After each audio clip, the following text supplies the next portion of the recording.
What's up? Oh, fuck, my coffee. Oh. Bending is hard when you're pregnant.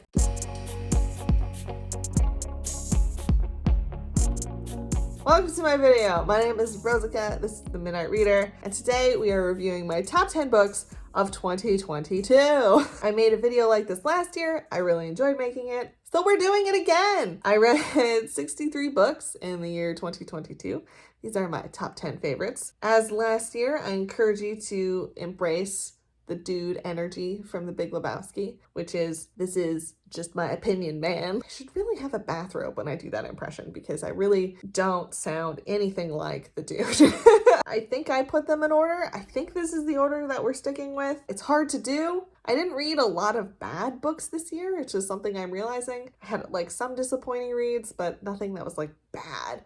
So it was actually kind of hard to pick top 10 books because I read a lot of really good books this year. This is just my top 10 in slots 9 and 10. I decided to put 2 books by one author. These are nonfiction parenting books. They are Expecting Better and Crib Sheet by Emily Oster. So I'm very pregnant. The kid is due in late February. Although to be totally honest with you, we're rooting for earlier than that.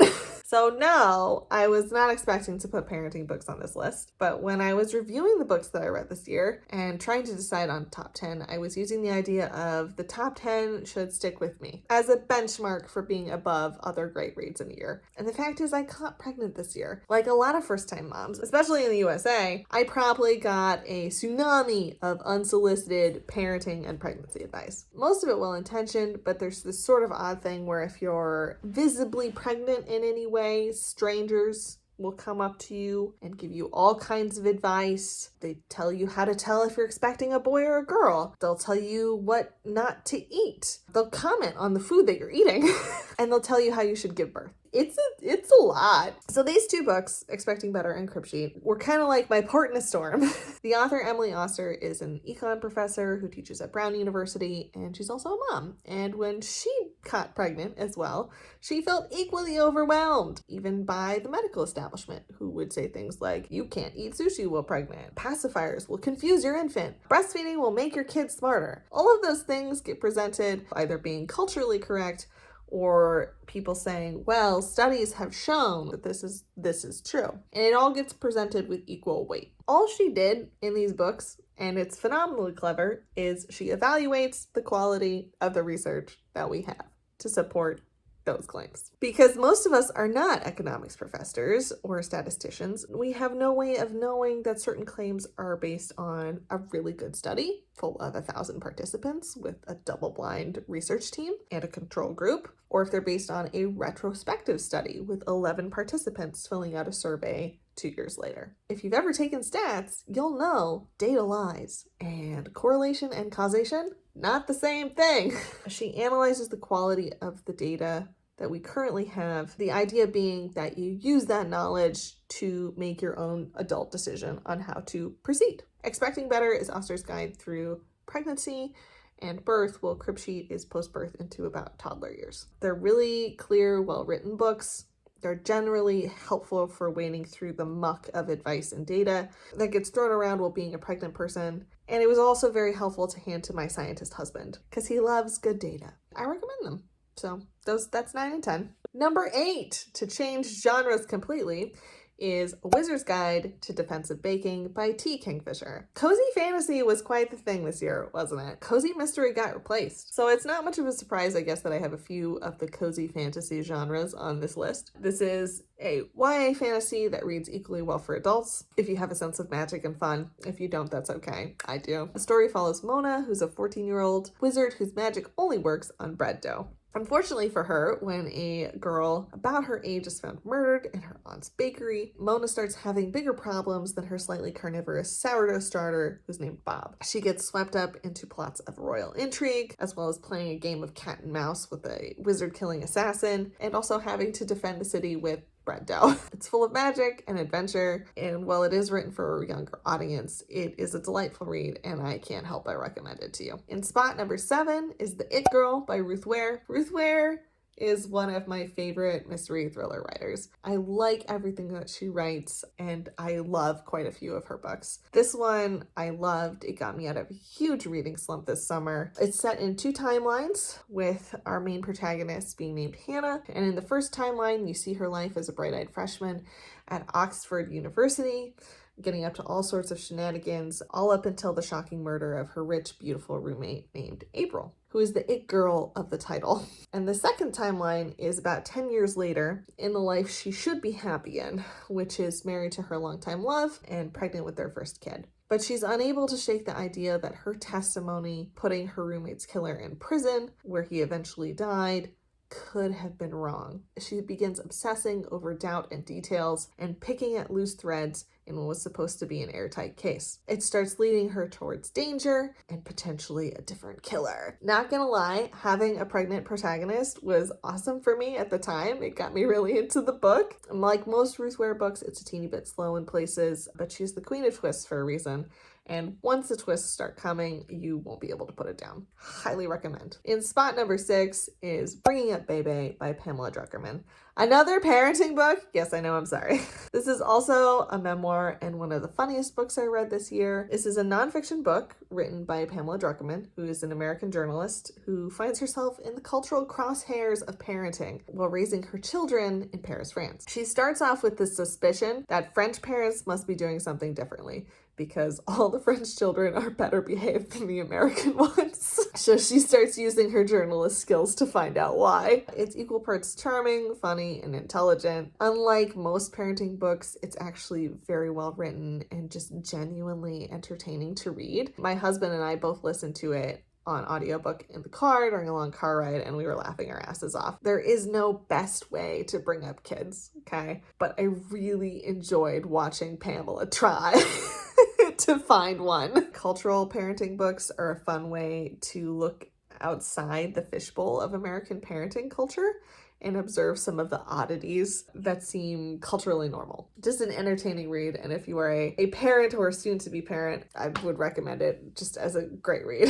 In spots 4 and 5, I have another 2 books written by the same author. This is The Monk and Robot Duology by Becky Chambers. So A Psalm for the Wild-Built and A Prayer for the Crown-Shy. This is another twofer. I decided to put them in spots 4 and 5 because honestly, they should be counted together anyway. They're both pretty short. You should read them together because you love yourself. So this is kind of like a Miyazaki-esque steampunk, cozy sci-fi fantasy duology. The story focuses on a non-binary tea monk named Dex, who is struggling with burnout and purposelessness. And after having been a COVID nurse for a couple of years, I relate, Dex. So in the first book, Dex retreats from the world to go into the wilds in search of inner purpose. But their path is complicated by meeting the robot Moscap. The robots essentially retreated from human culture when they achieved sentience and they went into nature.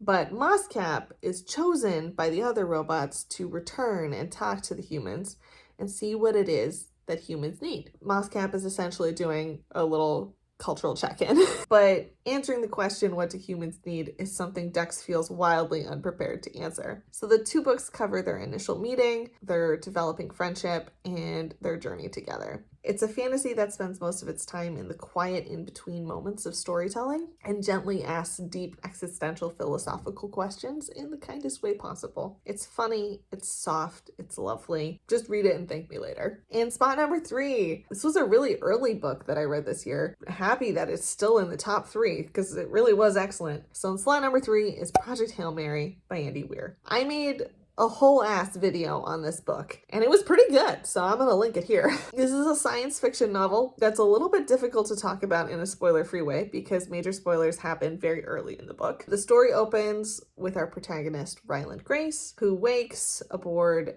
a spacecraft bound beyond our solar system, and unbeknownst to him, due to some pesky memory issues, is the sole survivor and is humanity's last Hail Mary toss at fighting a species-level extinction event. So when the story starts off, you might sort of think it's the inverse to The Martian, which was like a cooperative human effort to save one person. Whereas this is a one person trying to save all of humanity story. But it rapidly takes a wild left turn. and turns into a completely different story that I can't talk about in a non-spoiler free way. Just watch the video if you want more details. It has all my favorite things about an Andy Weir novel. It's real-world science and physics, which ground the sci-fi in stakes that seem very realistic. It has a narrative style of humor and witty banter that lightens the storytelling in ways that make you incredibly attached to the characters. And above all, it's a sci-fi that is a deeply, deeply human exploration on loneliness, fear, time, and most of all, friendship. Even if you're not a sci-fi reader, I bet you'll enjoy this. I have gotten a few non-sci-fi people to read it. Even if they didn't love it, they at least strongly enjoyed. Highly recommend. In slot number 2, I actually have a physical copy of this book. My second favorite book of the entire year was Legends and Lattes by Travis Baldree. So the cozy fantasy just continues, right? I almost put this book in the top slot. I had a lot of inner turmoil about it, actually. This book got very hyped this year by lots of booktubers declaring their love for all things cozy fantasy. And rightly so. This book is a warm beverage and a hug. The people who watch this video, we're readers. We mostly, I think, as a community, read for escapism. And to be able to go to a place that is so kind and so nice and just makes you feel better. That's why we read. I think how House on the Cerulean Sea gave a lot of people like warm hug, warm beverage vibes last year. I think this is the same sort of thing for this year. So it takes place in the world of Dungeons and Dragons and epic high fantasy, except it's basically a side quest taken to maximum delightfulness. Viv is the main character. She's the green one on the cover. She's an orc who's tired of questing. She's got some gold and some back pain, and she wants to put all her hard-earned questing money to use. So she decides to start a small coffee shop, and holy shit, it's so good. You know those games where the whole point is like to make friends and decorate and just improve your little plot of nothing? Like Stardew Valley or Animal Crossing? That's this book. This is that. The whole story is Viv just getting her shop together, learning how to advertise, making some OP friends, and falling in love with her barista along the way. There's very, very few stakes in this story. It's kind of like going to a vegan restaurant. They do have portobello steaks in a lot of vegan restaurants. Anyway, stakes aside, very low key. You won't be stressed out. It's so relaxing. All right. And in top slot, if you've watched my channel at all this year, first off, thank you. Second off, I'm sorry. Because I talk about this book all the time, and you probably know what's coming. I recommend it to everyone I know, and I won't shut up about it. And I'm starting to feel not sorry about it, because I feel like people should just read this book. So in my top spot, I have, of course, The Sound of a Wild Snail Eating by Elizabeth Tova Bailey. Yes, I chose a nonfiction memoir about snails as my top book of the year, and I feel like I should explain.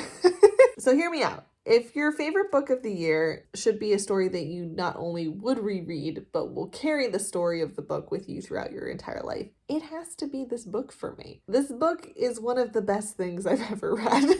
I'll explain. Like I said, partially a memoir of the author who in her late 20s was traveling and caught a mysterious illness. It caused her to experience a variety of horrendous symptoms, such as being horizontally bedbound for the better part of a year. There was no diagnosis for what was happening to her. There was no medications that were working. And so she's just laying in a bed for a year, slowly waiting to either get better or die. And no one knows why. So this story is her memoir of that year. And one day, a well-intentioned friend brings her a pot of violets to put on her bedside table. And in a feat of no fucks given friendship, just scoops up some random woodland snail that was like on the trail outside and pops it in the pot. And it's like, here's a snail. And the author's like, I don't want a snail. And the friend's like, feel better. See you later. As she struggles with illness, isolation, and loneliness, and in all that overwhelming quiet and stillness, the fascination for the tiny creature on her bedside table is born. Because if you can't do anything but be quiet and wait and listen, turns out if you're quiet enough, you can hear a snail chew. And it sounds like tiny celery munches. The snail becomes her companion, her solace, and she spends a lifetime finding beauty in the world of the micro. So it weaves naturalist and scientific writings on snails snails and the world of gastropods, together with her memoir of this year and her life. And I think there's something for everyone in this, because as a collective, if you're still here, we lived through COVID and the bizarre interruption and stillness that caused in our lives. You'll find echoes of that in here. If you've ever struggled with illness and pain, particularly nameless illness and pain, you'll find echoes and empathy for that in here. And at the end of the day, it's just a very small, kind book about a very sick woman and the snail on her bedside table. Just please, just read this book so I can stop talking about it, because I feel like I'm starting to become the snail lady. Just saying. And those are my top 10 books for the year of 2022. I hope you found some on there that might be interesting to you. Obviously, this is just my list of the things that appealed to me this year. But yeah, what was on your top 10 list? Did we have any overlap? Are there any books on your top 10 list for 2022 that you think I might enjoy for 2023? Let me know in the comments. I hope you enjoyed the video. I hope this finds you well. And I will see you all very soon. As always, thanks for watching. Thanks for subscribing. And to all the books that we will read in 2023, I hope we find some good ones on the list. Cheers and happy 2023. Bye.